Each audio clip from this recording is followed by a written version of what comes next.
So we're going to do a concentric and eccentric contraction of your vastus medialis, vastus lateralis, and vastus intermedius. Okay, the lateral Start, one, there are stop would be a concentric contraction of all those three muscles, knee extension. So an eccentric contraction, let gravity take it back down to neutral, so it'd be start, stop.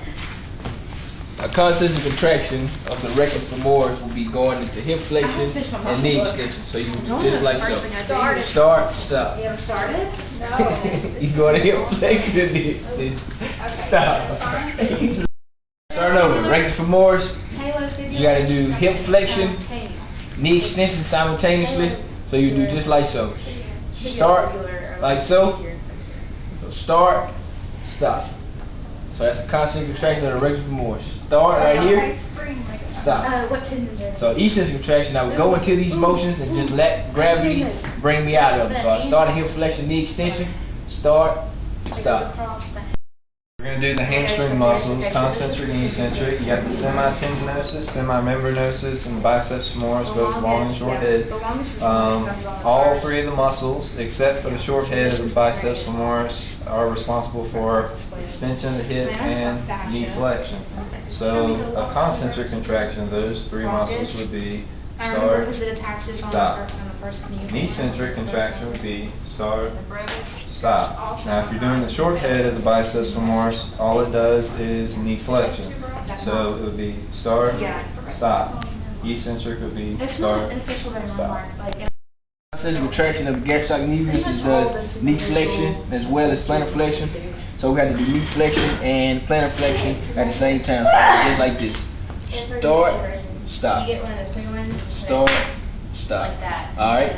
To do the opposite, I do eccentric contraction on the gastroc, so I would do just the opposite. So I would start in plantar flexion, knee flexion, I would let gravity bring me out of it. So an eccentric contraction on the gastroc, you start, stop.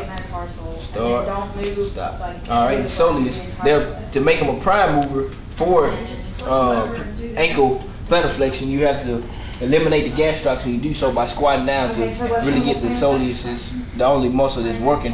So you squat down, and the concentric contraction of the soleus take the gastrocs out. You do start, stop, start, stop.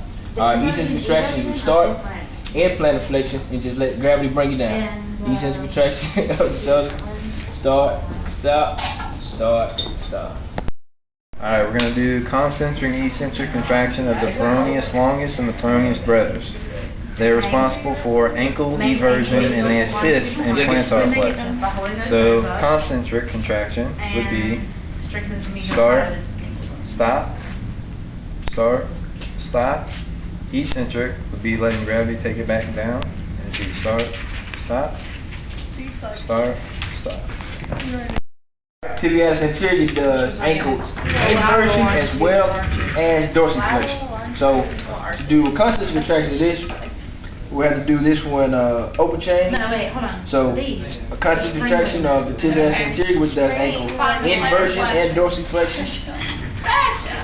Start right here, stop. Okay. Find Start, short stop. plantar ligament. Start, stop. That was a concentric contraction of the tibialis anterior. The eccentric of this, we will go ahead and go into inversion as well as dorsiflexion and let gravity bring me out of it. So start, stop, start, stop. Alright, the tibialis posterior does inversion and plantar flexion. So to do a concentric contraction of this, we have to invert and plantar flex simultaneously. Start, stop, start, stop. Alright, to do an eccentric contraction of this, I will have to go into inversion as well as plantar flexion. So it'll be just like this. Start, stop, start, stop.